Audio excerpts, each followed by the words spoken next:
Keep us well stocked. First-rate supplies. First-rate supplies.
It's the Deliverer!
It's the Deliverer!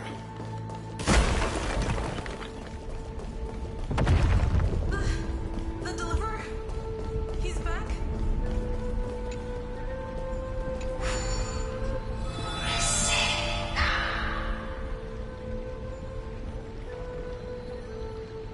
Look. It's the Deliverer!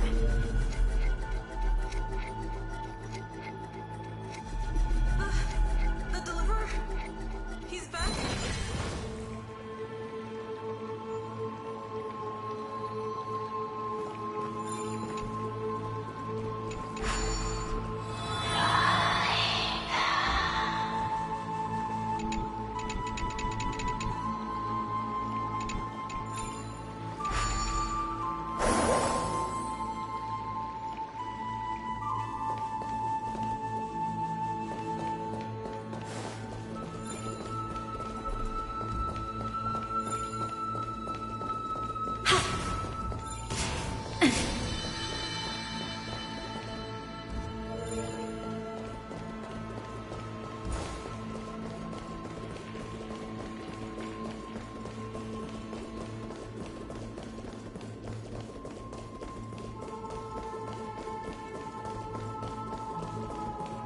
Isn't that the Deliverer?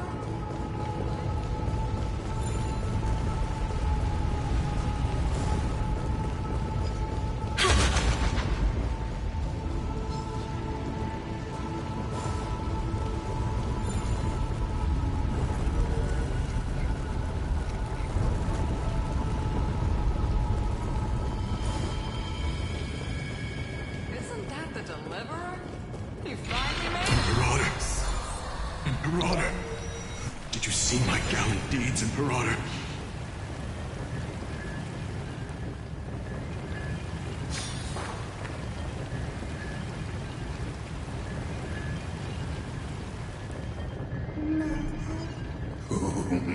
A sovereign and the sword at her side. Imperator, why did you... You're here, Dux Gladiorum. You ordered me to seal the sea route and handle threats from the rear. So why didn't you wait for me to return? Why send the Vanguard ahead and let them die in vain? Die in vain? No, you're wrong. Their golden blood won't be spilled for nothing. The other dukes have paved the road for me to become the god of law. The trial of law? You never spoke of this to anyone. What is... The one who wishes to bear law must purge this world of its curse, and offer the blood of the accursed as sacrifice. I pondered long on what Talantin meant by blood of the accursed. Then, I found the answer. You, I, and every Chrysos heir summoned by the prophecy are the accursed ones. Just like that arrogant Theoros said, our golden blood is the agent of destruction, the antithesis of the world's fate. Dux Frigoris, Dux Brumalis, Dux Helcalethist. Their fate was sealed at that moment. Dying on a glorious campaign was the final gift I could give them. You speak as if they didn't die because of your cold-blooded schemes. Was their loyalty meaningless to you? Losses are a constant on the Flame Chase journey, among which even life itself holds little value. If a subject marches to war without that conviction, then yes, as you said, shallow loyalty means nothing. And what about my loyalty, Ceredra? You sent me away under the pretense of guarding the rear. Was there any shred of humanity left in you? Because you still have a duty no one else can bear. Only you can uphold Fagusa's divine authority. The choice is yours now. Cast off the chains of loyalty and drive those blades through my heart. Or stand with me and sever the ocean's last breath. If you no longer share my vision or believe in the new law I seek to weave for Amphorius, then go on and end me. The Imperator of Amphorius may be ruthless and cruel, but never a liar. When I say life itself holds little value, know this: I am ready to sacrifice everything for the ambition to conquer the Sea of Stars. Now you've seen it. The brutal Imperator was willing to spill the blood of 500 heroes to complete the trial of law. As for my poor warden, her suffering had only just begun.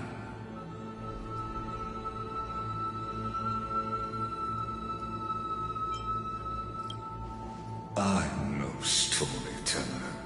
I have no duty nor interest in filling in the history you've missed. I just want you to witness the monstrous choice the Imperator made before the Chrysos Heir turned their blades against me.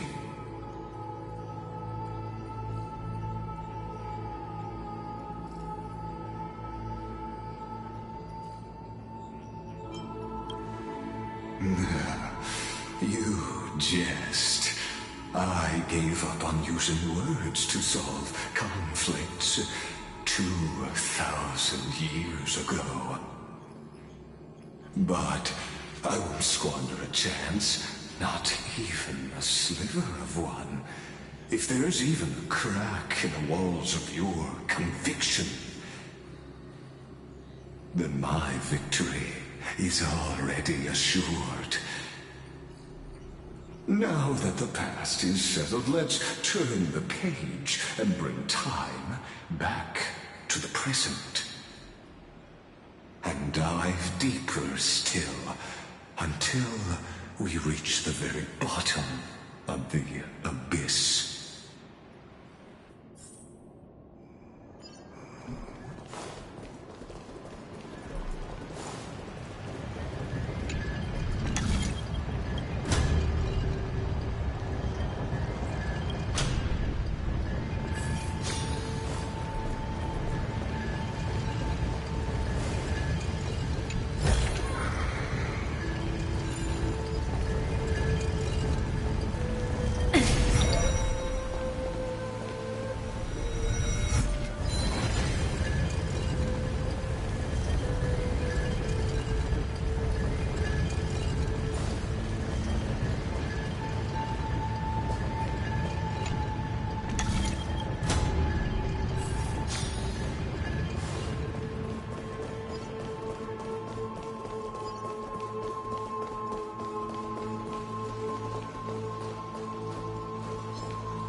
I choose you!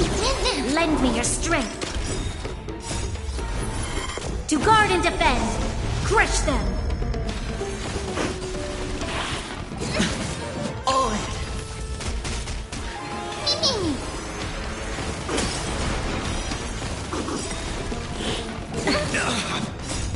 We can do anything! Hedge your bets.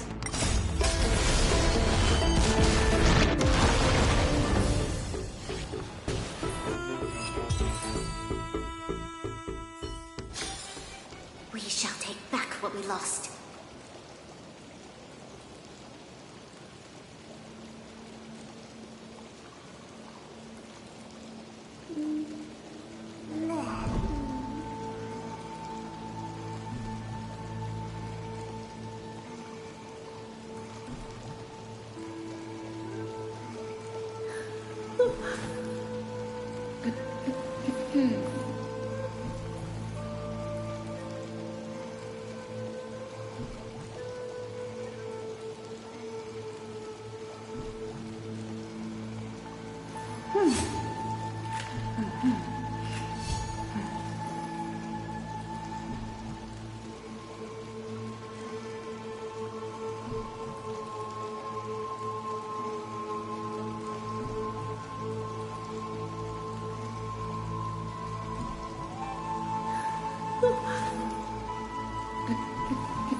No dirty tricks, alright? Watch your head.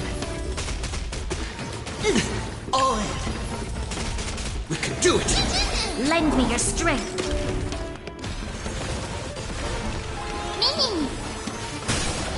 It's on me. No dirty. Watch your head. Bust. Or maybe I'll take it all!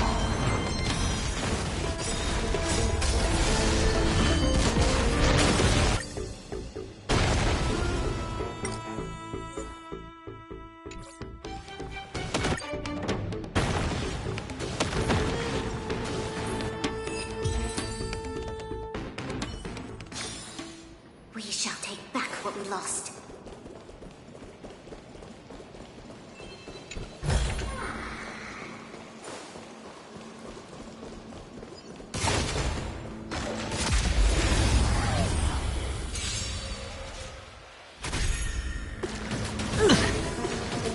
No dirty. All in. To guard and defend! Crush them! I choose you.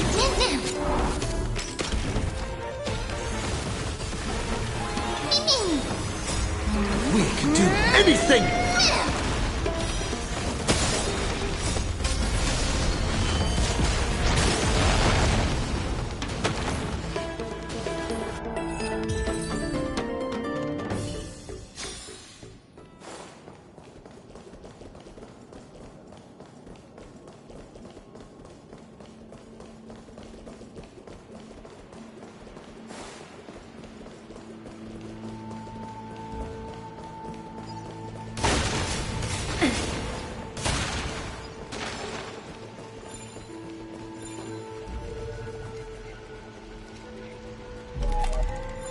Apollonius, look.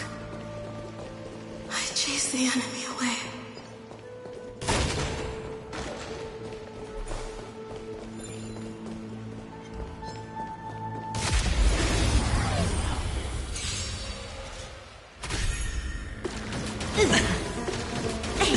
Watch your head. We can do it! Lend me your strength.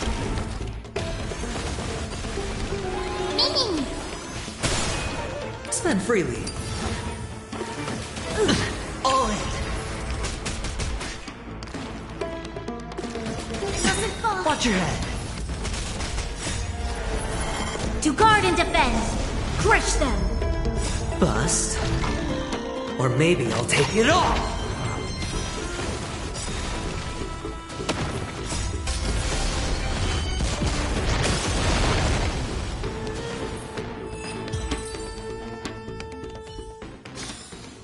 We shall take back what we lost.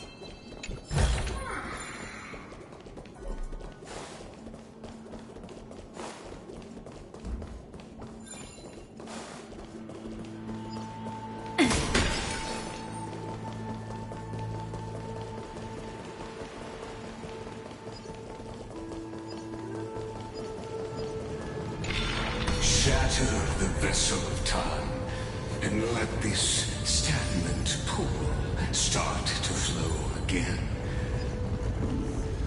Just like the broken fate, this hidden gate leads to the vortex. Hurry now. The time of our reunion draws near, Deliverer. This hidden gate leads. Hurry now.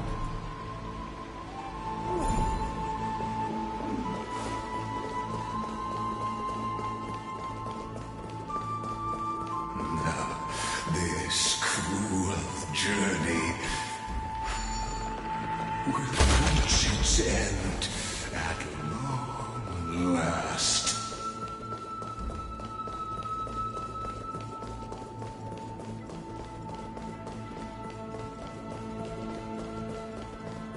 Isn't that the Deliverer? You finally...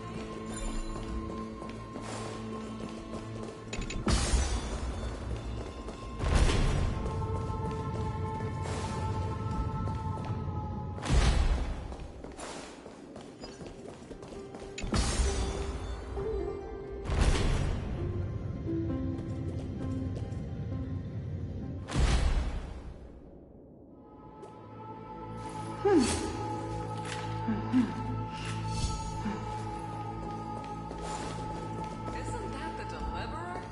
You finally made it.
You've been silent a long while, Dux Gladiorum. Starting to doubt your decision?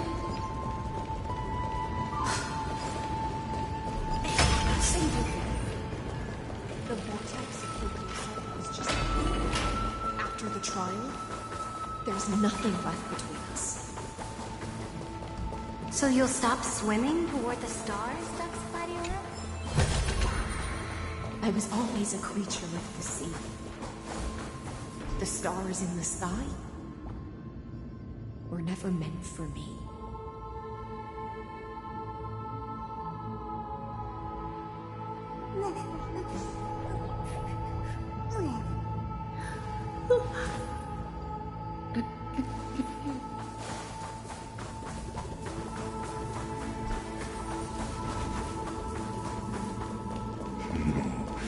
Look, a gravestone.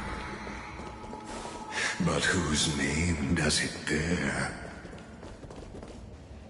It was here that the prisoner, who thinks herself the prison warden, made her choice.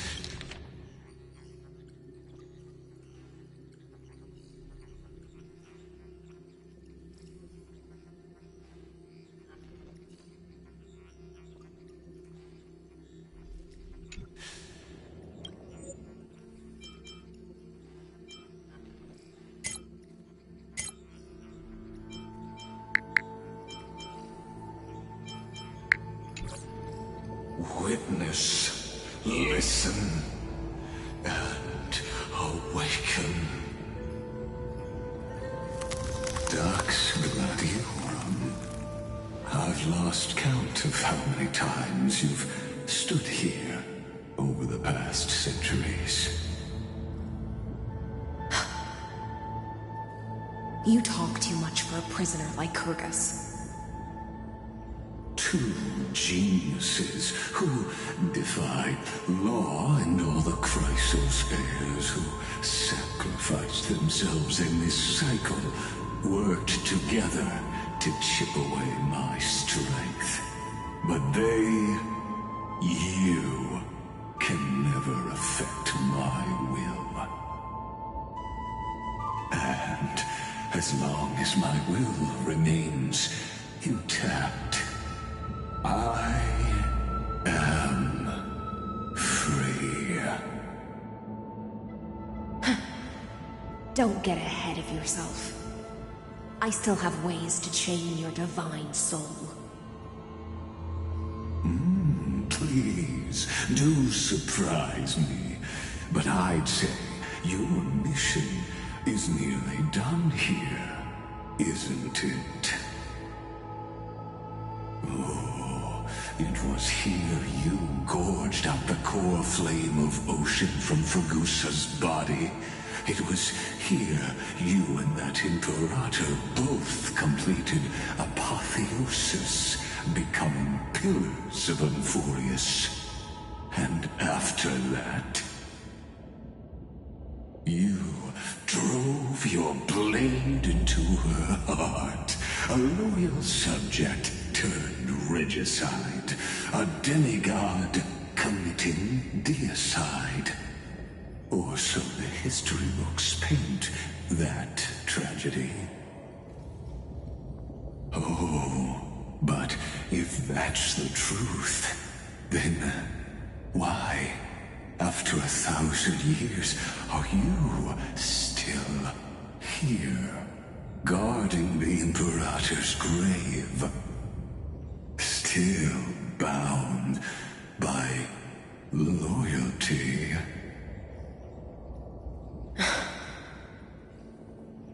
Come to think of it, perhaps I'm not the only one imprisoned here. Your calm does stir the rage in me. As if the one paying the price here isn't you, but us. The ones who lost everything.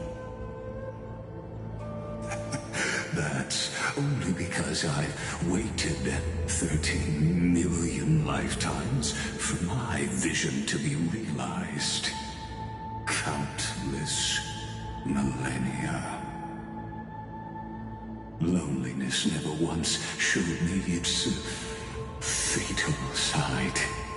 In fact, for a prisoner of the cave, it's more like an old friend. One that helps me think. But you're different, Dux Gladiorum. Loneliness has crept from the silent depths, sinking its claws into your mind. Bit by bit, it's peeling you apart. Will you regress into one of those lost mad sirens? Oh, what a shame that would be. You're right, Lycurgus. Loyalty, curse, the fall of my kin, and this endless waiting. These shackles are too heavy for a fish that cannot perceive any light. I can't break free of the whirlpool that's pulling me under. Nor do I have the unwavering resolve to force myself to wait for that person's return, as everyone hoped for. Oh, deliverer from beyond the sky, my executioner. How much longer until he arrives here? Or will he ever return? I don't know.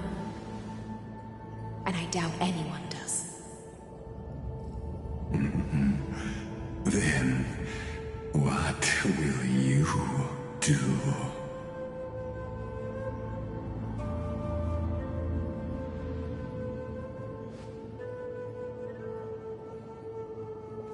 Saridra. This will be the last time I carry out your decree. Ever since you took me under your banner and made me the Dux Gladiorum, my music has belonged to others. Time and time again, I use the Siren's song to lure the unwary into illusions for your schemes and strategies. Now, let the Siren Electra sing for herself. Let me step into an endless dream of my own making.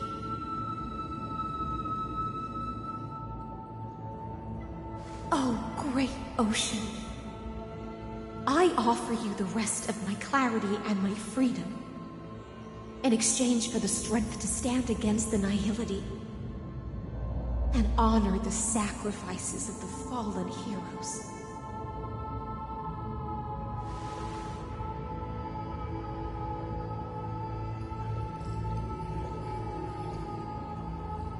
Greyfrine, deliverer from beyond the sky. When you ride the current of time and find your way here, you'll hear my solo. It will guide you to the heart of this world. By then, I may still be lost in my self-wrought slumber, but I'll uphold my part of this long relay and guard the shackles that seal the Theoros. Do you still remember? To awaken someone from a siren's voice, you'll need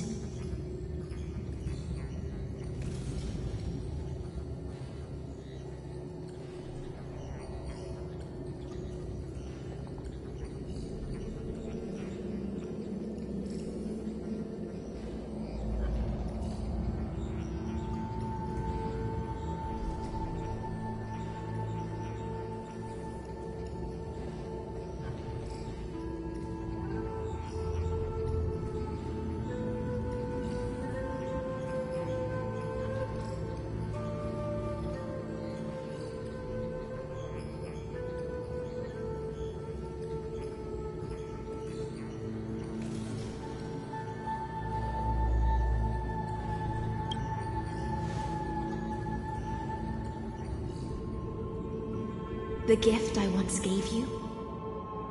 May you still have it when the time comes.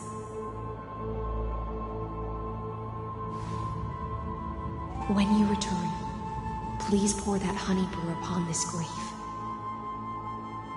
It holds the story of all our struggles and sacrifices. May you see it one day.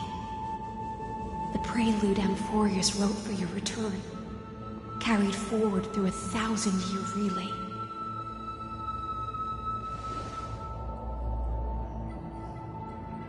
When your mourning ends, I'll likely wake from my dream as well. Then, follow the trail of echoes and find me.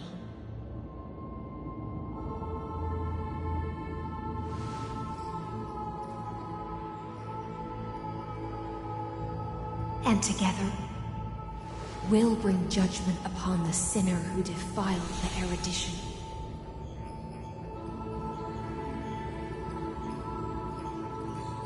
At long last, 33,550,336 cycles and 4,931 years later, Amphorius's final curtain is ready to fall. The shadows within the cave gave everything, yet all they did was mimic life outside its walls. A futile effort steeped in sorrow. Enough! They were no shadows. Everything they did shattered the darkness of this cave and unearthed the core flame of Trailblaze. And now, with that core flame, I'll light the dawn of Amphorius!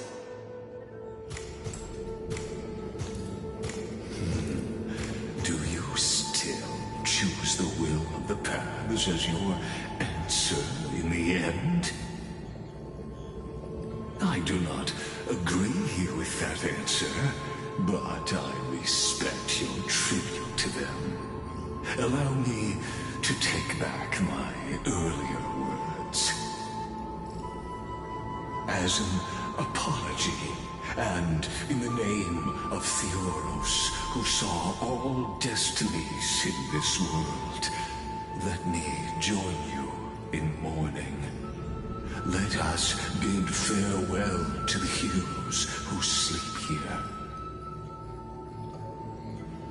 And then let us face each other and decide whose flame will rise with this new dawn.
To Virginia, Apollonius, Seneca, Libinus, and Ceridra.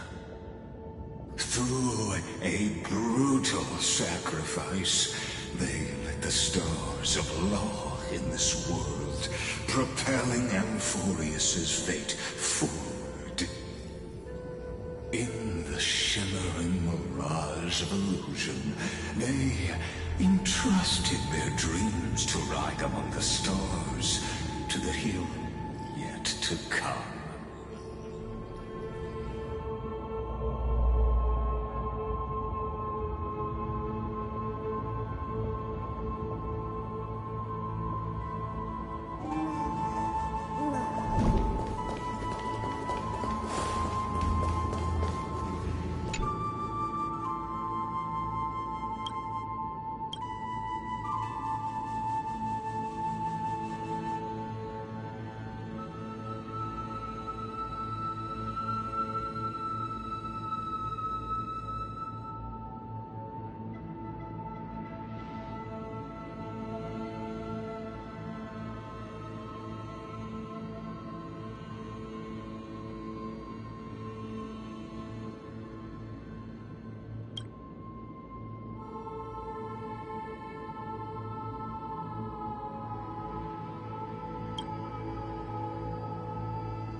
Aglaya, Trebios, Mightymouse, Castorus, Anaxagoras, Cyphera, Hyacinthia.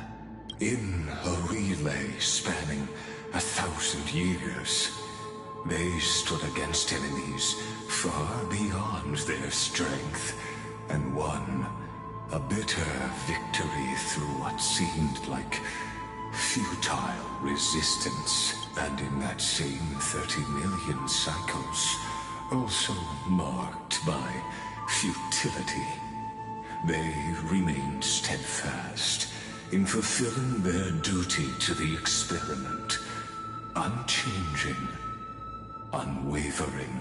Let this be the end of mourning the fallen. At last, allow me one final toast to the lost prison warden, a prisoner bound by loyalty.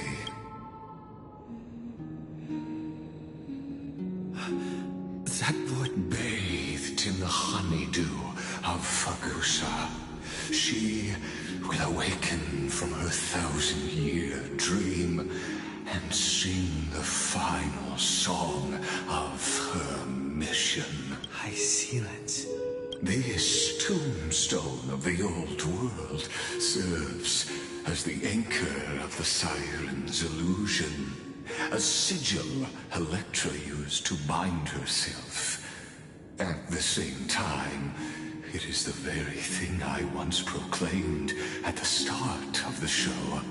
A microcosm of Amphorius itself. A group of prisoners bound themselves in a cave, crowning their suffering with heroism. An epic now. Destroy it. End the illusion. Theoros will take his leave for now. And when next we meet, that shall be the moment that decides the fate of Amphorius and the entire cosmos.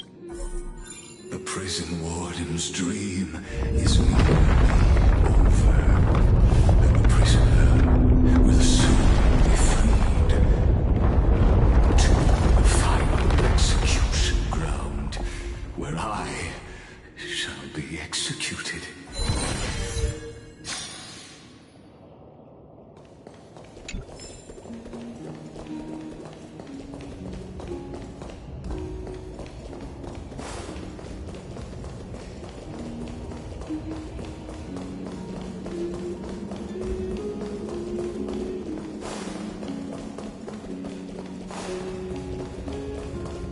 This world and I shall hold together until we meet again.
Go forth.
Seems like my feast is over. It's now your turn to perform.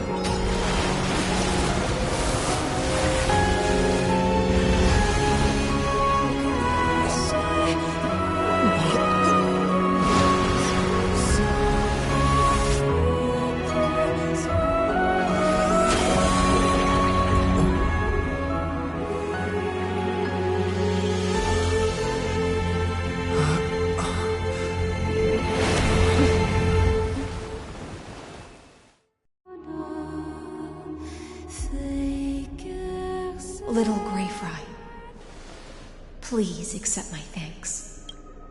I was the only one left after the world was destroyed, and I maintain this lonesome feast with my songs. I have prayed to that lightless sea for centuries, hoping it would reply to me. Yet the emptiness never answered. Thankfully, you arrived as promised, and everyone's wait was not in vain.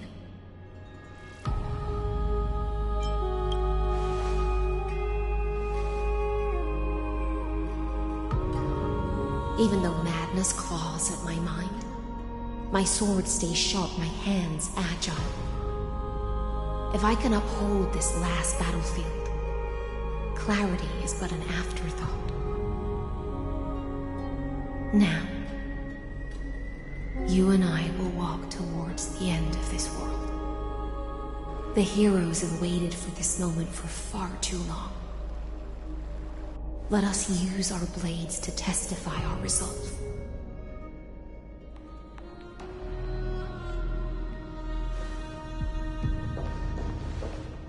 Oh, prisoner of the seas.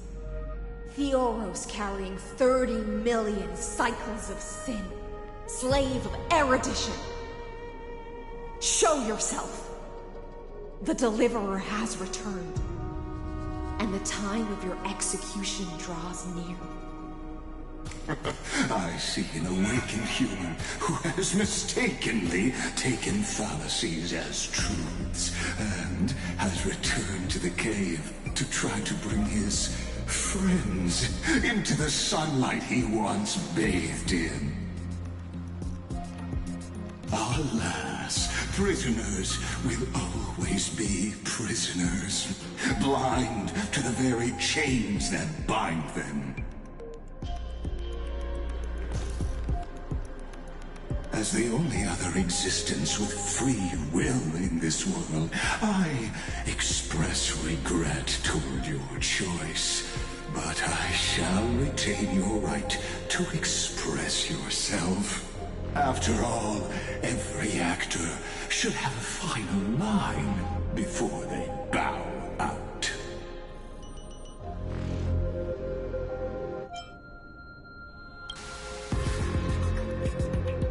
Allow me to correct your statement. Constrain does not mean defeated. And for heroes like yourself, that nuance could make all the difference. My cognition resides in the exomyth. It is pointless to defeat my avatar, projected into the experiment. My body is the shadow cast on the wall by the fire, and my words are lingering echoes within the cave. How can a character in the play fight against the audience? Kaslana failed. The demigods' sacrifices were pointless. As for the two geniuses you placed such high hopes on, I ask of you, where are they now?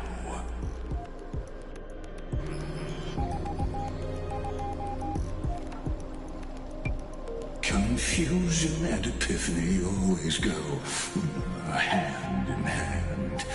That's particularly true for geniuses.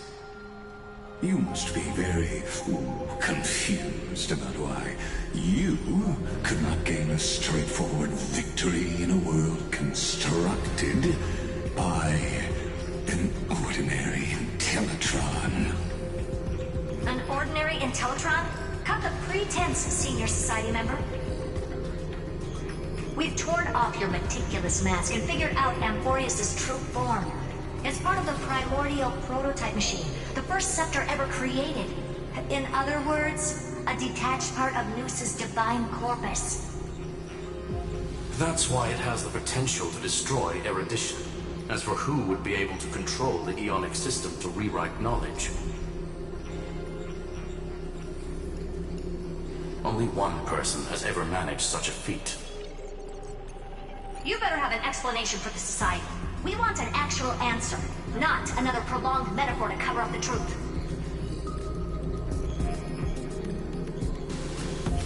Why are you the one doing this? Answer me!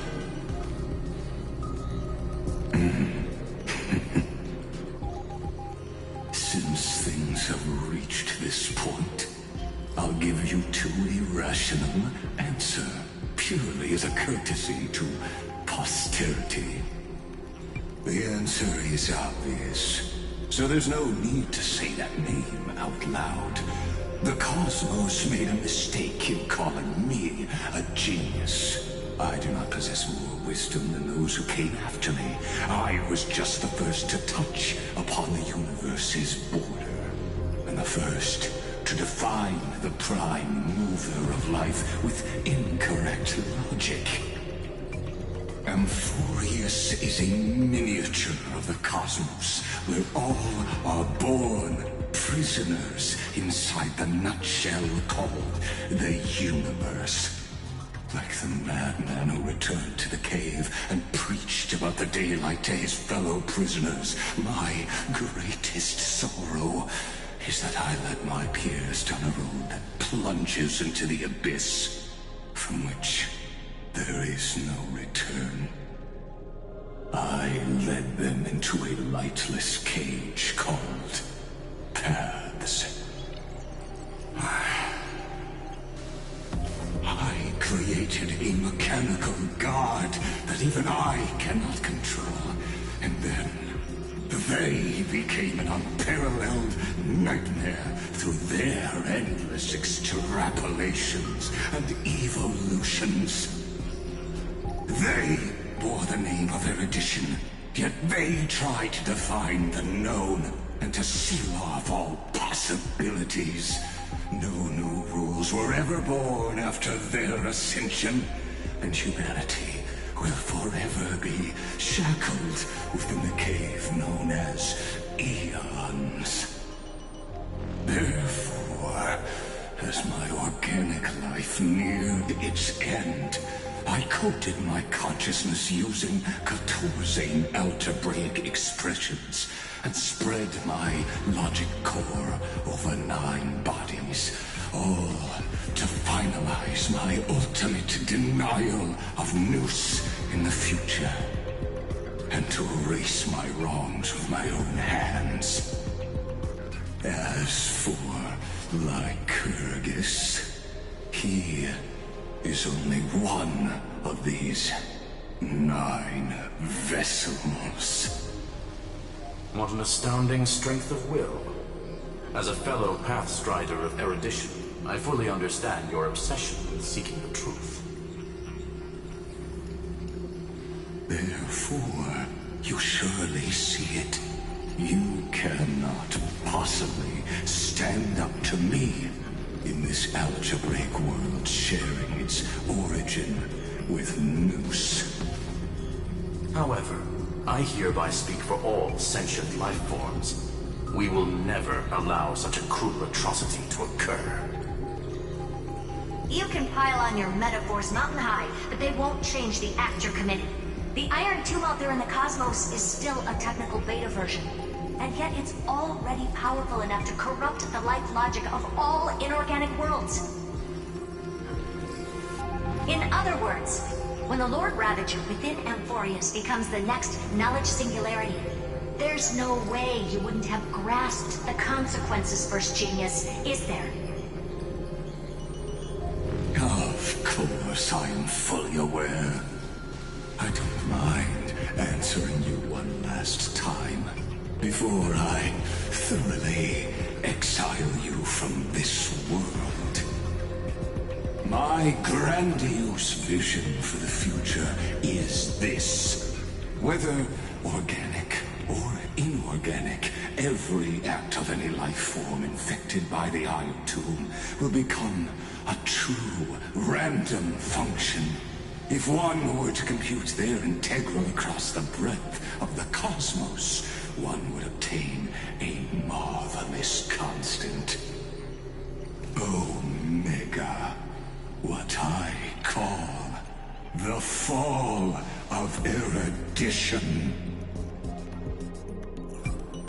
Then, within the infinity nurtured by that constant, a new universe shall bud in the chaos. A universe that cannot be predicted and not shackled by the erudition. As the first prisoner to awaken in the cave, I must lead the others who are blind back onto the right path and reach true sunlight. Do you understand me now? As Kazanara stated, destruction is not the process, but the outcome. It is revolution through complete annihilation, and the grand rebirth, after all has been reduced to ash.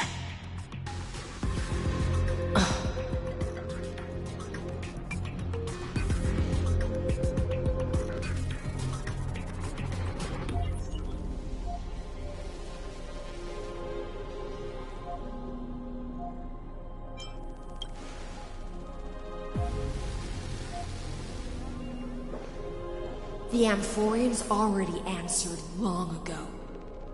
Be it as tiny fish destined to be swallowed, or as a giant whale poised for a magnificent descent.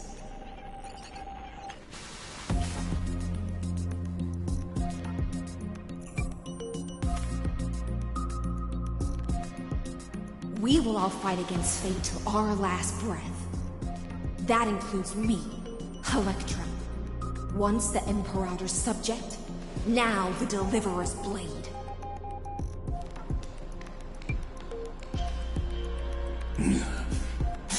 Oh, such noble chivalry. Admirable. I will also show my true self to you on this momentous occasion as a gesture of respect. And provide an Thus speaks Genius Society #1. Xandar 1 Kuwabara. The entirety of the universe is Alpha and Omega.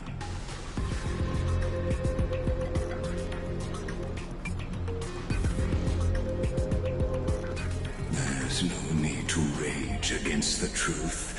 The value of any formula resides only in its answer. As for the process of solving it, no matter how elegant, violent, solemn, or humorous, it is all utterly meaningless. As the Theoros, I will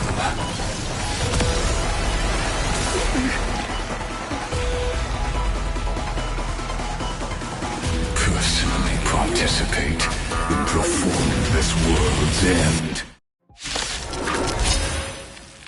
Remember this, as Gnosis claimed, I know more about the death of knowledge than they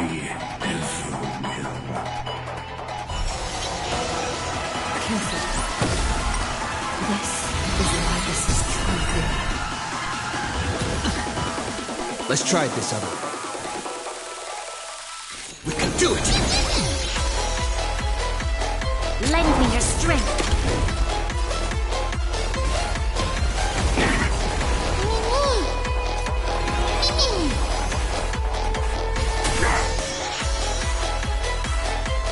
Spend freely.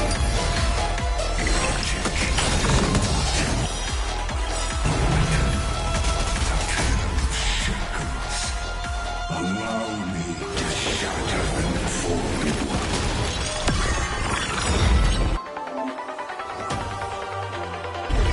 Trust me. You can do anything!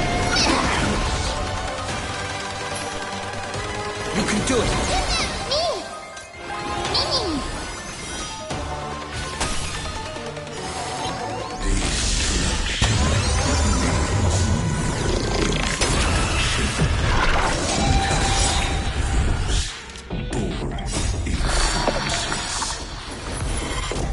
Is this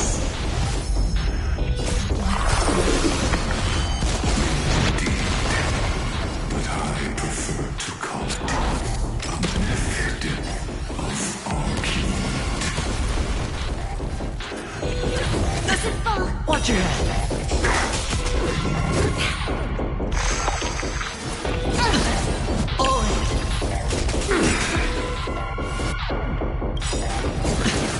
The dice have been cast. Bust. Or maybe I'll take it off. Watch your head. No dirty.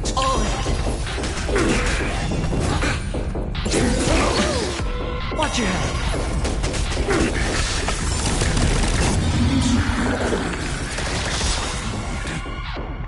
Merry evidence.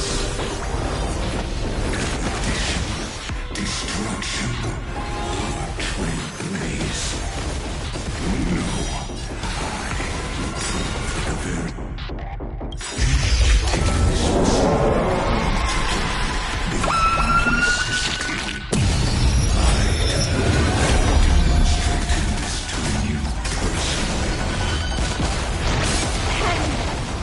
I'll do my best to repel the tsunami of destruction. Transmute. Watch your head. The dice have bust. Or maybe I'll take it off. Protocol.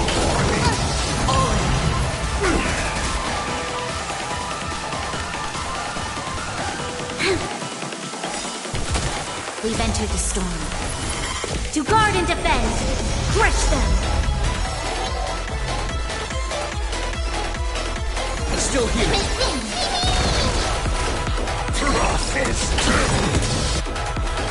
Watch your head. Trust me. You can do anything! Trust me. You can do anything! Hedge your bets.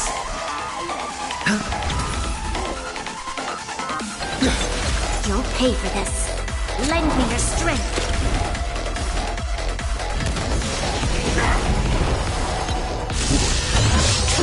Mounting commands. No dirty tricks. Trust me. We can do anything! The dice have been cast. Bust. Or maybe I'll take it off. It's on me. Is being in sync?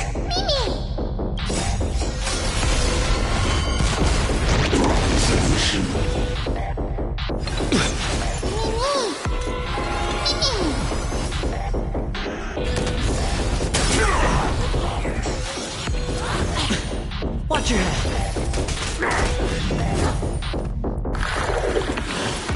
No dirty tricks.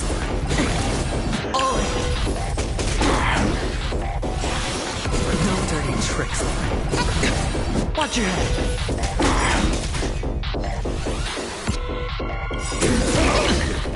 The dice have been cast. Bust. Or maybe I'll take it off. Watch your head.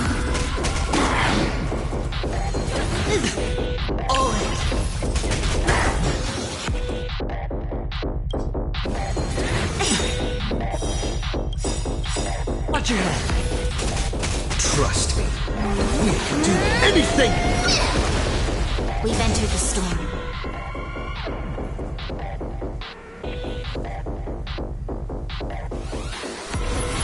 To guard and defend! Crush them! Lend me your strength!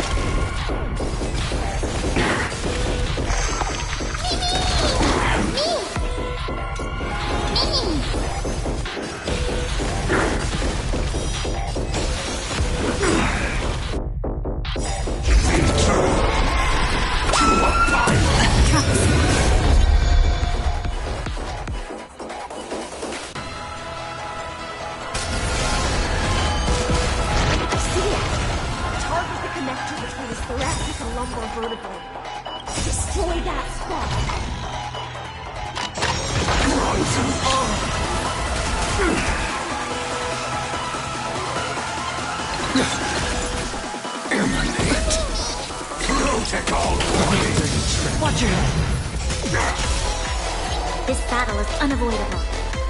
Lend me your strength. We've entered the storm. To guard and defend! Crush them!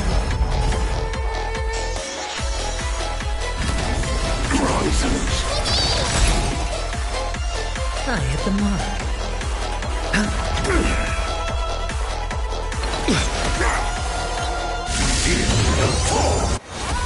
Mountain command. Trust me, we can do anything! The Trojan horse enters.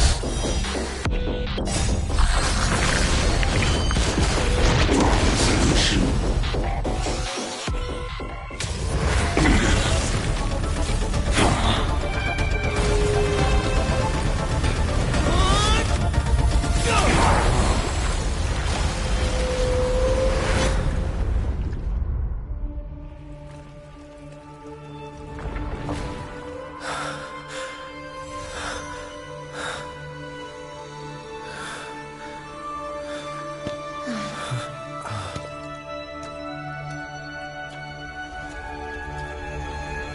All is futile. In Erudition's calculations, the end of the saga is simply a comment awaiting completion.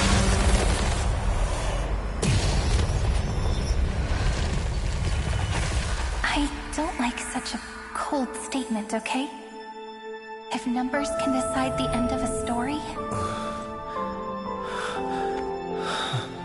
then we can surely also pen a new beginning.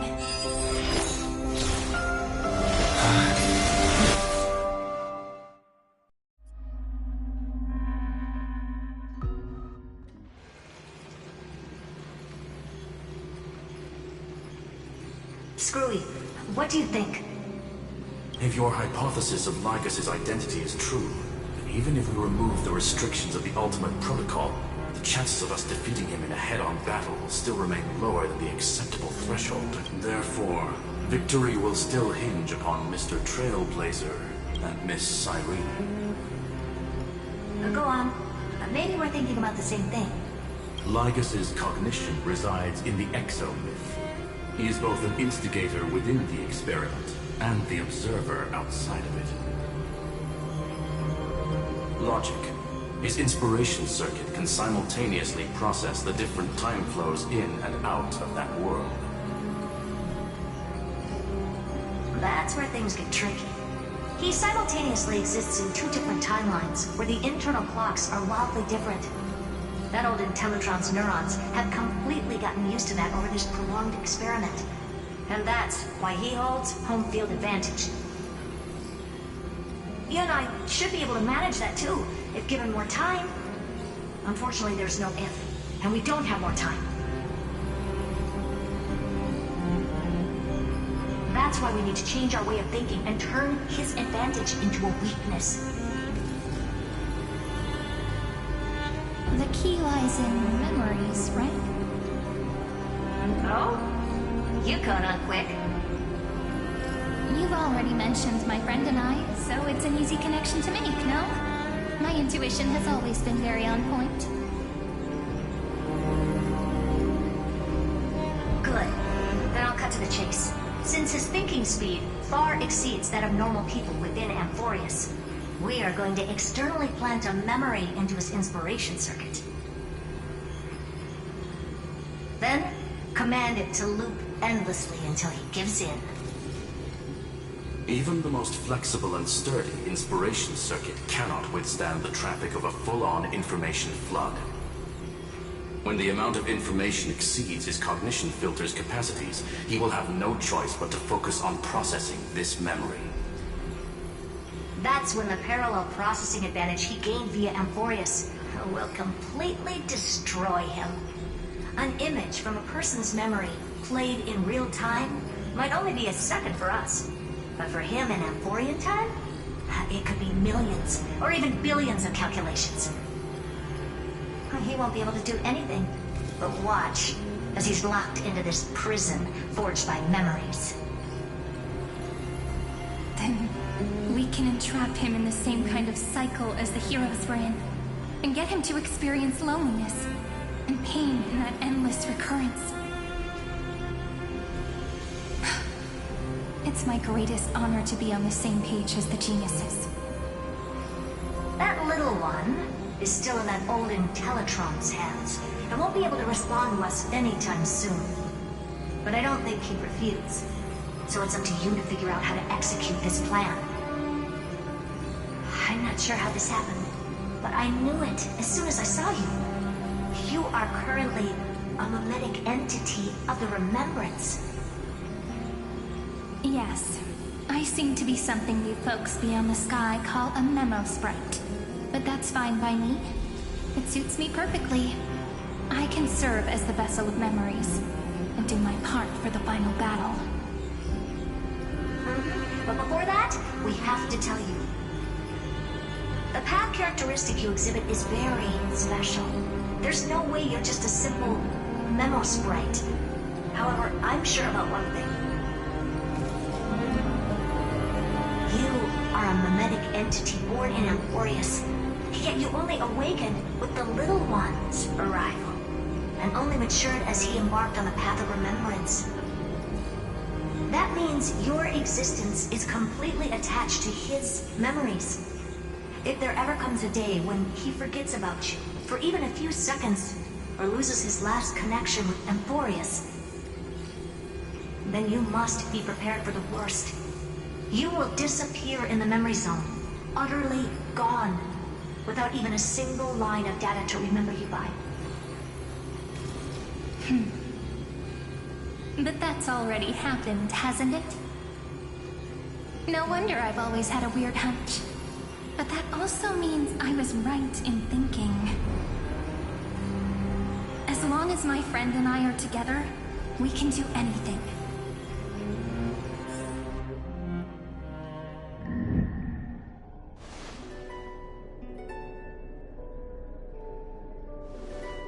Long time no see, friend. Did you miss me while you were away?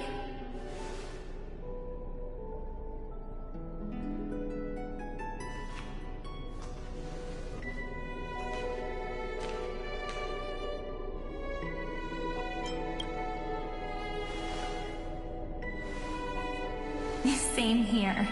I've been waiting for you for 1,000 years. Like how everyone in Amphorius was also waiting for the Deliverer's return. You probably already knew about the genius's plans for that memory. I had to hide really well in a corner in time so Lygus wouldn't find me, and wait for the right opportunity.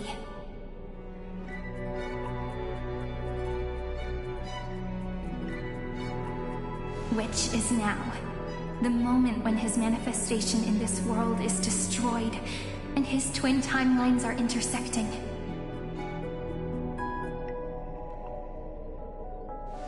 I'm sorry for keeping this a secret from you all this time. I'll tell you the entire, unedited story of this millennium as an apology, after this is all over. But for now, Let's join hands and complete the final step with the power of the remembrance.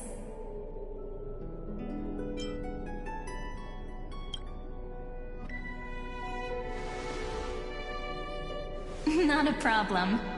You can just relax. By the way, speaking of joining hands,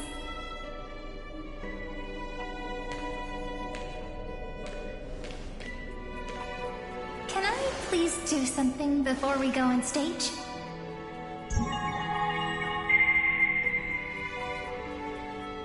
Remember the joke we made back at the Grove? Look! Aren't my hands pretty now? What a fascinating feeling. Like countless memories all swelling up at once. What about you? What did you feel when we touched each other? Are you nervous? Me too, actually. You and I weren't so reserved around each other when I was still Mem. Human interactions are truly fascinating. Now, please remember what you're feeling right now. Write it down in your heart and keep it there. Memories you want to treasure will never fade away. Even if immersed in the long river of time, these memories will still leave traces of their existence. So, if the view in your memory ever grows fuzzy, just reach out and it's like reading bedtime stories together at night. It wipes away the chill of passing time, sharpens the outline of memory, and restores its power to nourish the spirit. Now, I'll carry this power with me, and for a little while, I must part from you. As I step into the long cycles of this world, give me your blessings, friend. Then, let that bright future be, as we have written. Then, I'll leave it to you.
Plays are like this.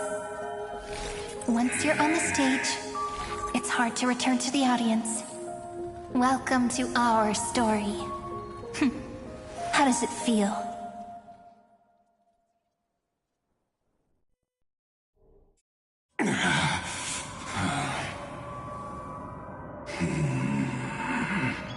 Even the authority of time cannot command the entire scepter, nor can it plunge the Euphorian extrapolation into a loop. If this was no system malfunction, then was I implanted with the mimetic entity of the remembrance? You guessed it right away. As expected from someone people call the first genius. I'm gonna keep doing what I just did if you don't stop, you know. My friend and I won't allow you to leave this memory, no matter what happens. Which means you are now trapped, Lord Xandar. An elegant idea, and an exquisite execution. Regrettably, it is you who are restrained by time, not me. Know that Patience is my greatest weapon. Waiting and victory are the same for me. You will crumble before I do in this moment stretched out to an eternity, just like Kazlana will. Yet all I need to do is to wait, as yet another futile bug falls down the cliff and into the bottomless abyss. Now I'm a pink bug? My looks are seriously changing all the time. But you're not wrong. We're definitely not gonna solve the problem if we just put you in another prison. So that's why we never wanted to do that in the first place.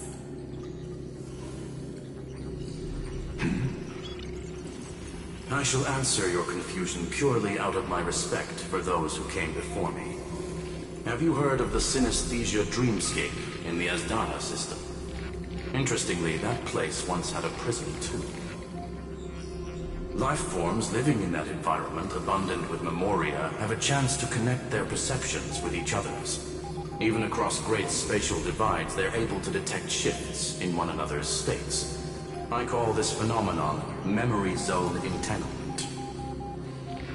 In Asdana, people made use of that phenomenon to build a nation within a dream, after adding in the catalysts of harmony and remembrance, that is. Is that how you walked into my prison cell? Using those same principles? I would much rather call this location our negotiation table, Lord Xandar. Nonetheless, your hypothesis is correct.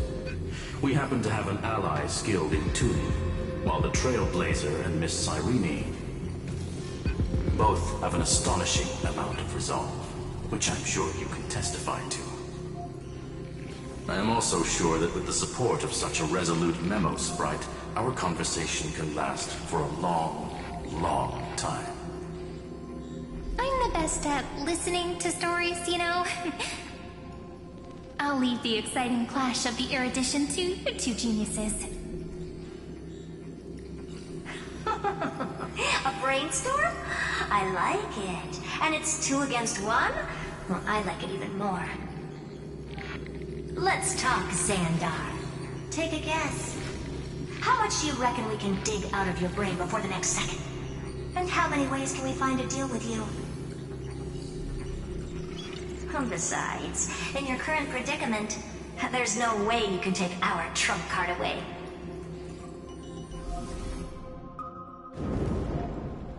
Go, little one. Go. Overturn the Era Nova.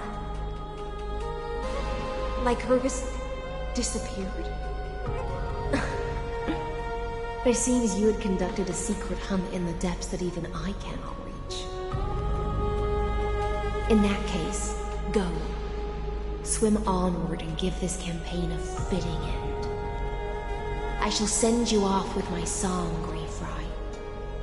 May this song penetrate time and become the prelude to the new world.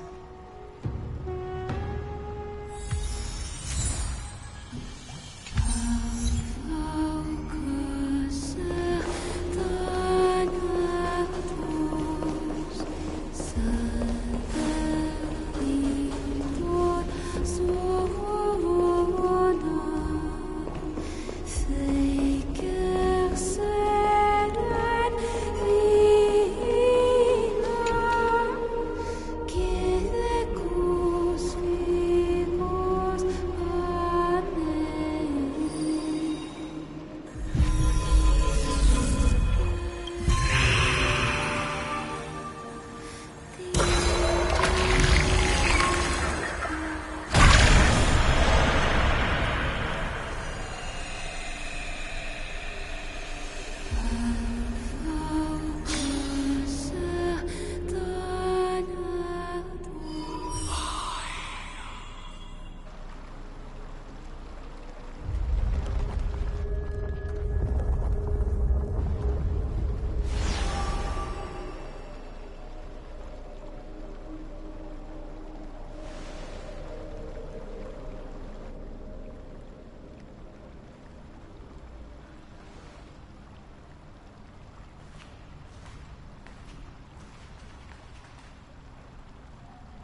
Gladiarum, you have completed your duty. A new dawn is about to rise. Why not swim towards it?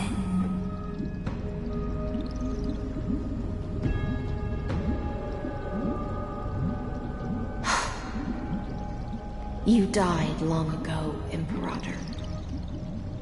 Depart from my mind. But your duty towards the Imperator did not die with me.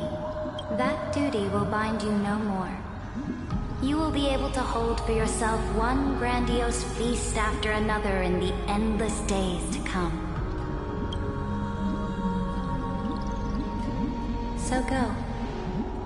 Go and swim towards that ocean beyond the sky with the Deliverer.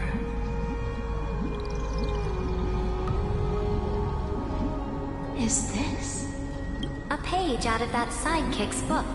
I commanded her to gift this page to you when everything finally reaches the end. What's on this page? Memories. Lifelike memories. That sidekick found me after the bloody feast 1,000 years ago and showed me her diary. I saw within that notebook.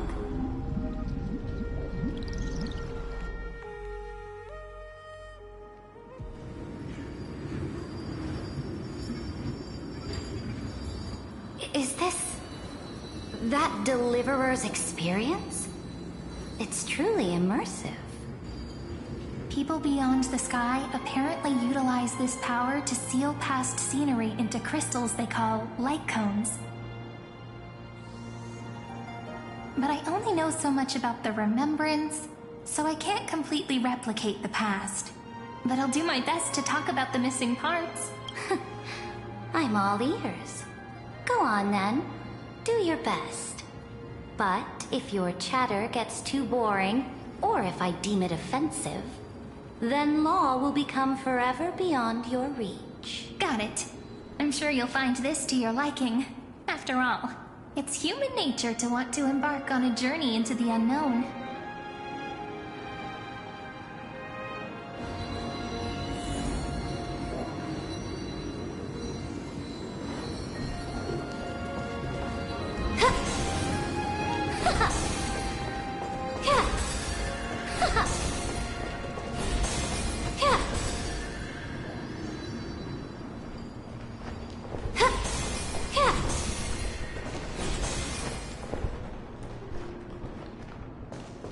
Defensive, or crush them from the flanks.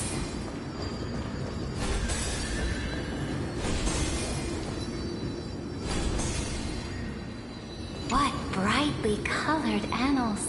The journey of the Deliverer's conquest. Let me partake in it. Is this a fortress in the sky? This is the first step of my friend's journey among the starry seas. This place is called the Herta Space Station. Just think of it as a supersized grove of Epiphany. Oh, so it's the territory of that witch. She and another Antikytheran lent me a helping hand back at the banquet. Look, over there! Looks like he's talking to Madame Herta in his memory. Let's go listen to what she thinks about this world, all constructed by eons and paths. Are you telling me that woman is Herta?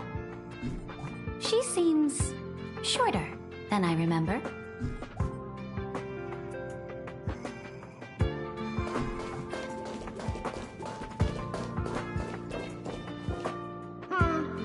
Pretty nice space station, huh? But just wait. After a couple more stops on the Astral Express, you'll see sights that'll make this place look ordinary. Oh, the cosmos is so vast that the unknowns far outnumber the knowns.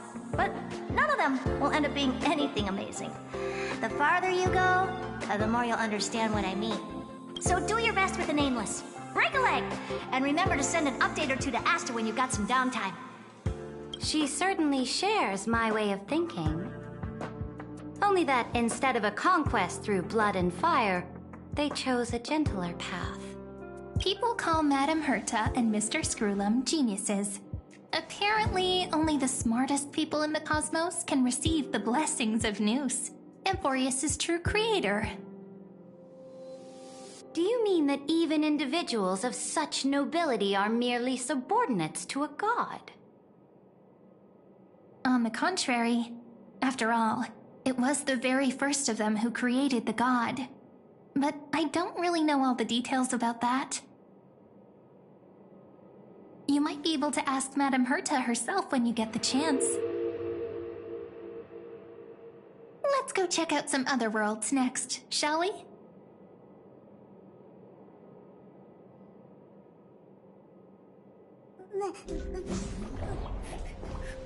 This next stop on the journey has a lot of similarities to Amphorius. A snow-covered land? Interesting. This star is named Eurillo 6. That name sounds so cold. Belobog sounds better. The girl we see here holds a similar station to you, Imperator. She's the supreme guardian of this world, a leader who took up the mantle of government during a disaster. I did not expect the Empress of this world to be so young. Well, your appearance isn't much older.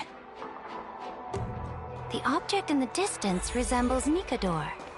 Is it a weapon? No, it's called... It's all thanks to you that we survived the crisis.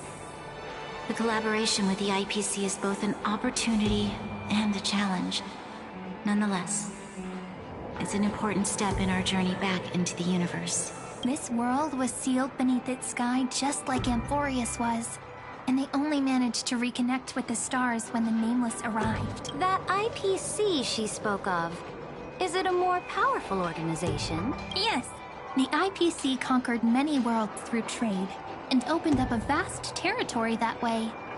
There are many such powerful alliances beyond Amphorius, and they all walk on roads different from the destruction. Coming back to the Supreme Guardian and her Belobog, didn't they find a peaceful way to enter the interstellar community?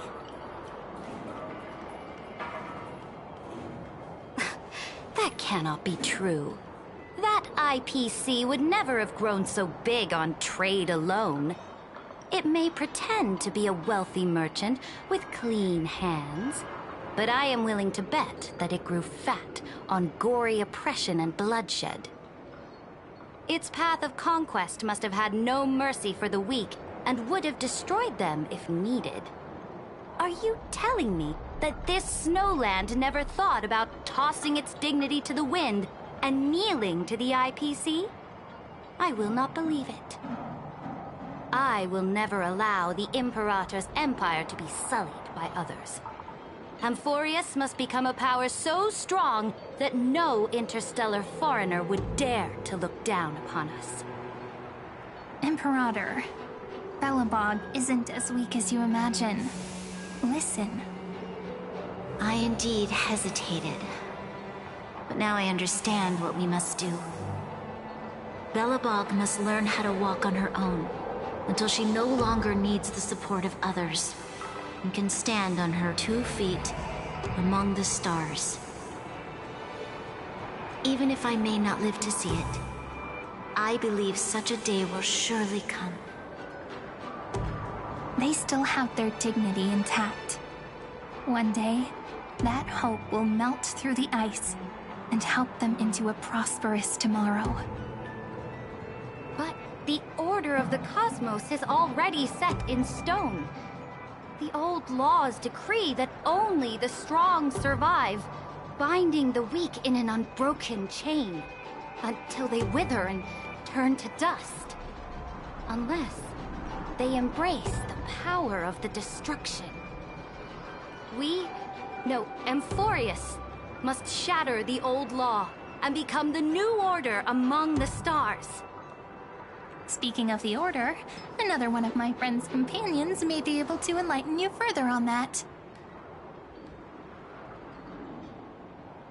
Let's go to the next page.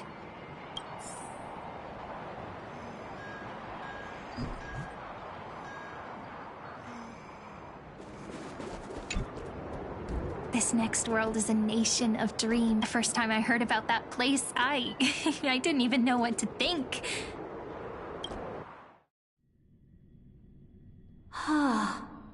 Such opulence does indeed evoke astonishment. This world is called Penacony, an eternal city built upon a land of dreams. It's also my friend's previous stop, where they went through a risky but exciting adventure. Tell me about it then. That man standing afar has wings on his head. I am truly curious.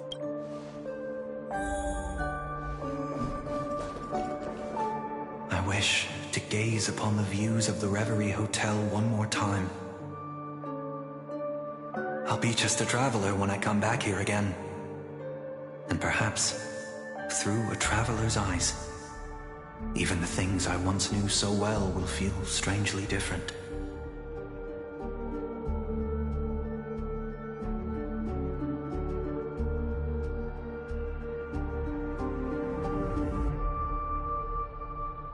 Penacony is a land of the harmony, where all dreams and hopes merge and combine.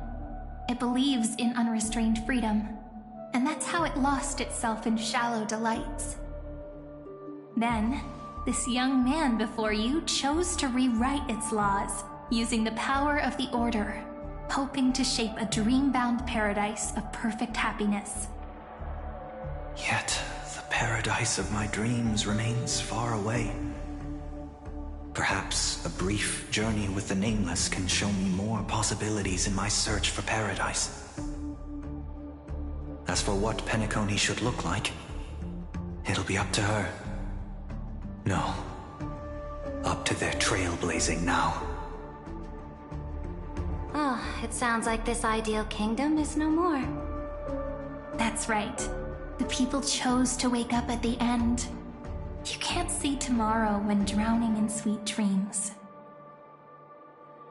This individual's law acknowledged only gods and constructs, leaving no space for humanity.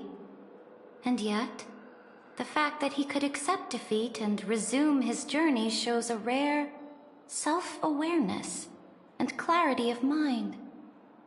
You are also very self-aware, Imperator. Then you must know that the world promised by the destruction also has no place for humanity.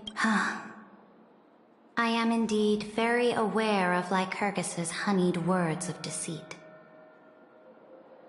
I have seen enough. Take me back. Then let's wrap up this trip down memory lane with one last scene. This absolute wonder. Isn't it pretty? That's our Emporius. Our world flows and meanders in this endless band of light. Though we were born from the designs of the gods and are not yet truly alive, the Chrysos heirs of Emporius still chose to stand against fate and carved a legend no different from that of humankind.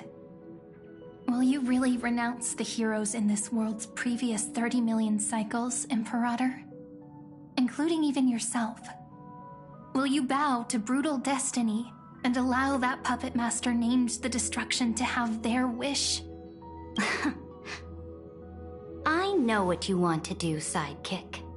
You want to use that deliverer's memories to influence me and tilt the scales of law toward him and the two geniuses. You really saw right through me, Imperator. How can one rule an empire if one is incapable of understanding people's minds? I have decided on Law's final destination. However, before I move my next chess piece, before we go on, tell me this, sidekick. Throughout his trailblaze, was there ever a memory of the ocean?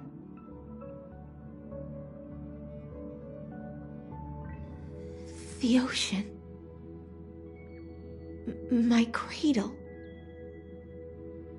My home. You shall complete your conquest in the ocean at the boundaries of this world.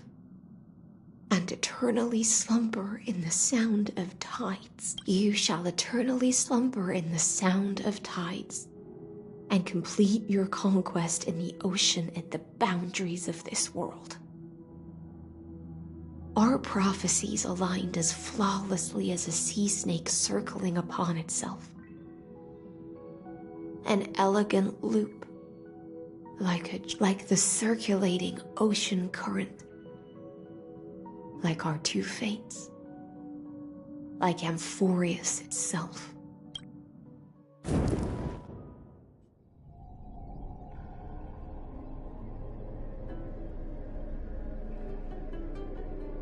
The trial is over. So tell me, who will own the divine authority of law? I won't give it to anyone. What? I am the law. Why should I give my imperial crown to any other? Both the Deliverer and the Theoros came from beyond the sky. They have no right to interfere with the lands I conquered with my own two hands. The law of Amphorius shall be determined by Amphorius's master. What exactly did you see in the trial? Everything. I saw everything regarding the rules of this world's operation. I saw the laws of extrapolation that Theoros spoke of. I saw the ultimate protocol. As long as I offer a sacrifice of equal weight, I can rewrite the laws of this world according to my will. I can turn good into evil, ugliness into beauty, and weakness into strength. Fate gave me a very fair deal. One rule change for the life of one demigod. What are you planning to do? You can't guess. We can conquer the stars without relying on any power from beyond the sky. We just need to make some reasonable sacrifices. Your ambitions have already made so many people give up their lives for the law. And you're still not done? I am determined for Amphorius to stand on her own 2 feet among the stars. You are beyond reason. You think such a simple and hypocritical statement can justify your atrocities? There's no new without destroying the old. That's what you consider an atrocity? Ironic, for that is also the unchanging law of Amphorius's revolutions. Ever since the Flame Chase prophecy resounded in the distance, fate has decreed for the Chrysos heirs to ignite our blood and illuminate this dark age. People would still be puppets of the old dynasty if it weren't for my conquests. But your world doesn't seem to be any different from your predecessors. Bloodshed, tyranny, oppression. You're making the same mistakes they did. Go and see everything for yourself. Go to any library I've built. Go listen to the rumors on every street corner. Go and witness how the Imperator crushed the old laws and forged new ones. Go and see what my conquests brought to this world. I cleansed the Chrysos War's filth and mended all the conflicts left by the Arabellica. I restored Akima's might and allowed mortals and Chrysos heirs to face each other as equals in the Council. I punished all sins and rewarded all achievement. I smashed Talantin's shackles, united humankind to save themselves, and started the Flame Chase era. That's what the Imperator has done in her glorious life. So now, hearken to my final words. History will eventually forget Saridra, but it will never forget the Imperator's people or the Flame Chase era she begat. Final words. Amphorius is about to be destroyed. There's no time left for pointless debates. There is only one law I want to overturn to aid the final battle of deliverance. So I will only offer the life of one demigod. In the name of the Imperator, I command you one last time, Electra. Either sacrifice yourself for conquest, or pierce this tyrant's chest with your sword. Thus, the Imperator concluded her final speech at the end of her life. At the last moment before she stepped onto the altar, she gave her most loyal subject the choice to decide fate, just as she promised her compatriots before her very first campaign. My blood flows in you now. Heroic compatriots, follow me, and we'll seize fate's reins! The Imperator fell. Some say that the Dux Gladiorum turned traitor and killed her liege. Some say that she imprisoned the tyrant in a shallow pond of water, then left. Which meant the Imperator had to kill herself to rewrite the law. There are countless stories about her death. All we can be sure of is when the knight left the vortex, the Imperator was still mumbling about their past conquests together. The beginning and the end of her existence. Imperator, wait! How could someone of your status come to the front lines? Let me be the flag bearer! The troops defending the pass to the west of the grove, have they surrendered? They ran as quickly as they could when they heard your name. The Golden Cocoon Pass is now in the First Legion's hand. Good. What about the Delosian militia? The 3rd Legion set fire to the mountains and flattened everything west of the basin. They just need a few more days. That is enough. We cannot afford to miss an opportunity for victory. Lastly, how many Legdonian cannons are left? They are no more. The 2nd and 4th Legions have destroyed them all. Very good. They now have no way out, no reinforcements, and no artillery support.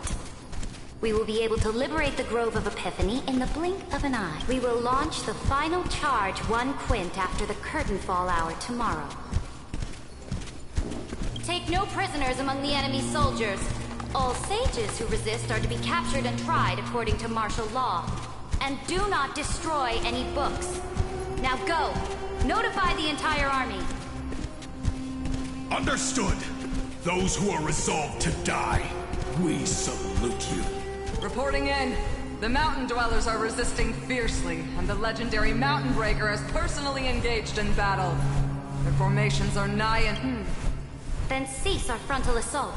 Send scouts to all legions and tell them to retreat into the Tritos Plains before the parting hour. What? Are you planning to surrender? It's a strategic change of plans. The seismic walking dragon. Let them deal with their earth. I will deliver the most fiery retribution for the humiliation they dealt us, and crown myself with a god-slaying wreath. Understood. I'll see to it. The Temple of the Three Fates sent a letter, Imperator.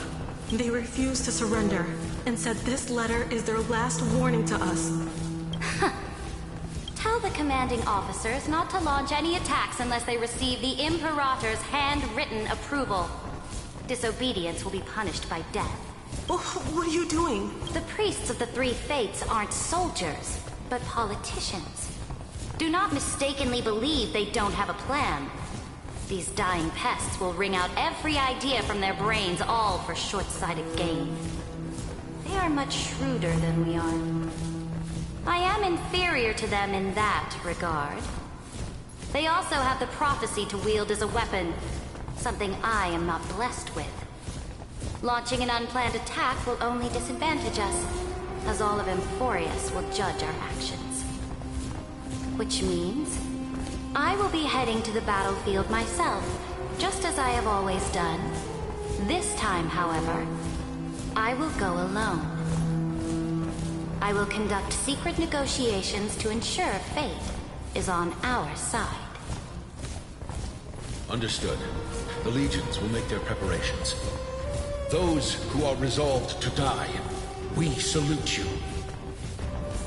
Why are we not allowed to march out with the army, Imperator?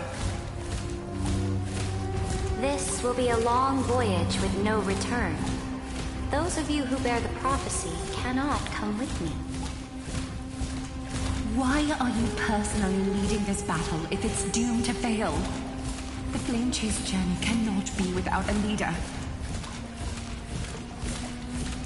That is correct. The Empire will be without a head when the Imperator falls. But remember, as long as you seize the right opportunities, even a chaotic game will remain winnable. My departure will create a long staircase for you. You will understand what I mean when news of my death reaches your ears. Saridra, is our journey about to be over? Destroy the old laws and forge new ones. My conquest has reached its limits within the borders of Amphorius. Since the prophecy already decreed that the Imperator would never conquer the stars as she wished, I will bow out here and try no more. More Chrysos heirs bearing divine authority will be born, and many more heroes will arise. Will they demand peace or war? Will they resist tyranny, or become the next Imperator? I do not care. The children of the future will decide for themselves. Do not mourn for me. Anyone can kill the Imperator, but the only one who can truly destroy her is Saridra. At the end, I faithfully recorded the most important battles in the Imperator's life. Her conquest was about to be completed at this point in the story. However, for some reason, a memory suddenly entered my mind just as I was about to put down my pen. It was a journey on a fantastical train. I had the honor of having a heart-to-heart conversation with the Imperator under the stars, and I asked her this question at the end of that discussion. How do you want history to remember you? As a hero who gave up her life for the Flame Chase? Or as a tyrant? She answered so quickly, as if she had made up her mind long ago. I would rather be forgotten than be defined.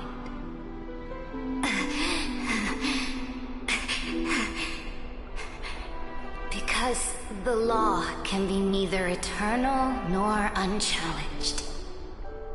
And only humanity can pen laws into history's pages. Now, I have shattered the greatest law of Amphorius. The game is nearing its end. Dux Gladiorum. Even though you killed the Imperator in the previous 30 million cycles, this time, you finally found your own law. Then, High Sealants, Electra.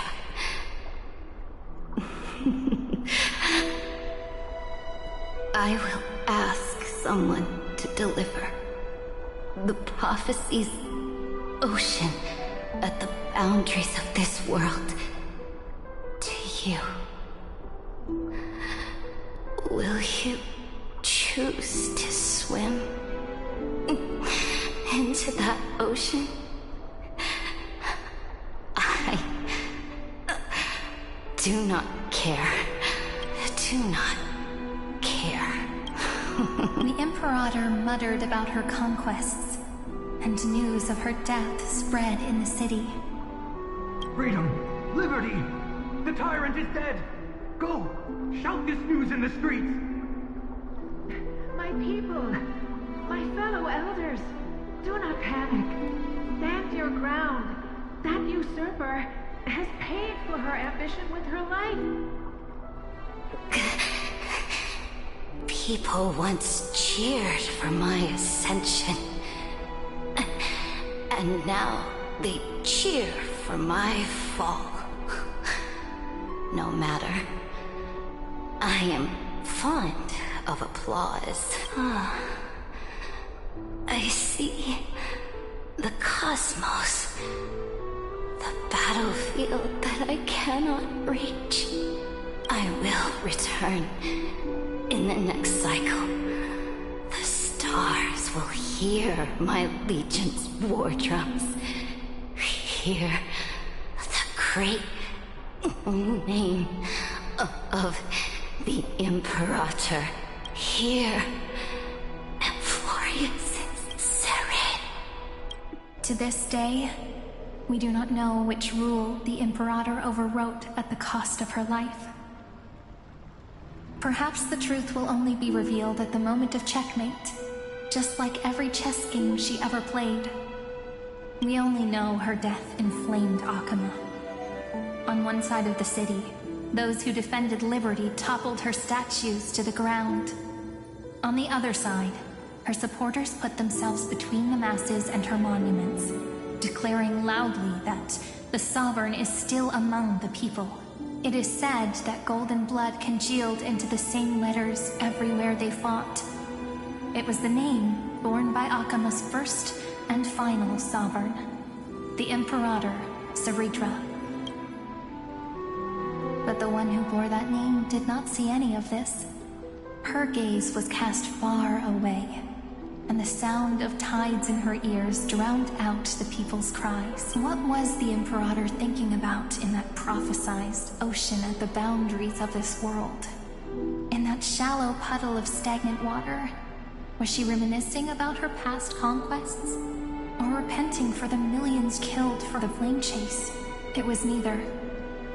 The Imperator only saw how the surface of the water gleamed like that crude chessboard, dissected by light and shadow in the afternoon when her teacher played against her for the first time. Look at this chessboard.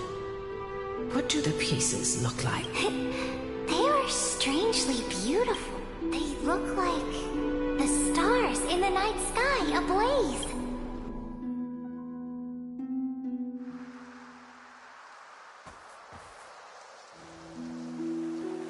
From that page emerged an ocean so vast, so pure.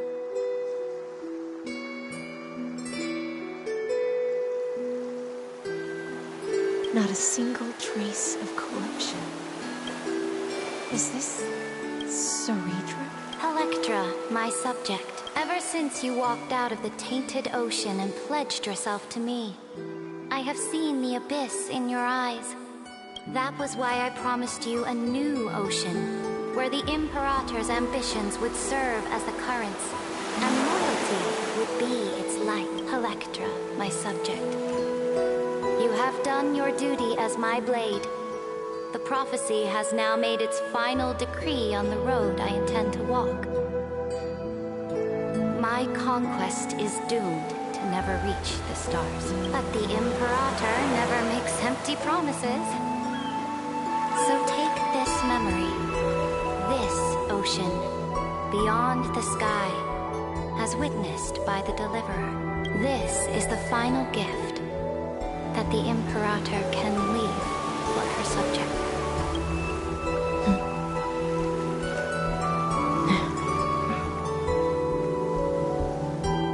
When I was still a fish in the ocean, I always felt so genuine swimming through. But once I stepped on a land, I found myself caught in a play. Every land dweller wore a mask in their life. So, do you still not get it?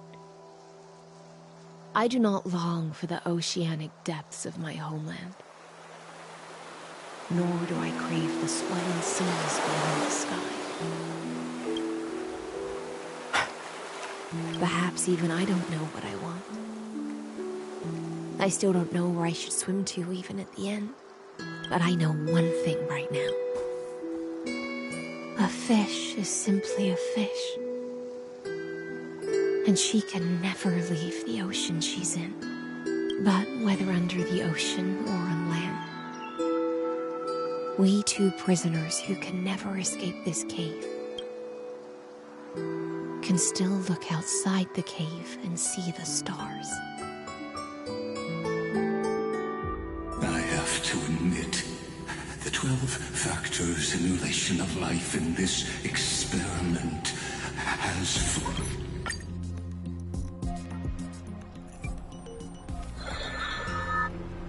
Oh, so this isn't just silence. It's the answer. What was the last thing he said to you before you parted the waters at the Scale Gorge waterscape? A tricky question, but one with a simple answer. He didn't say anything back then, right?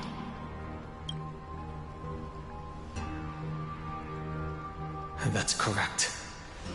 And now I'm sure.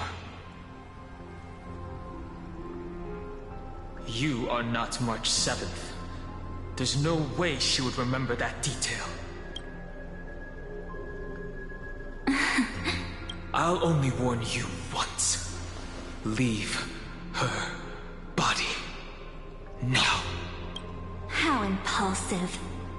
That's not like you at all. Why don't you calm down and think about another possibility? I didn't take over March 7th's body. Rather, it's March 7th who regained my memories.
Back then, she... Then. Is that the...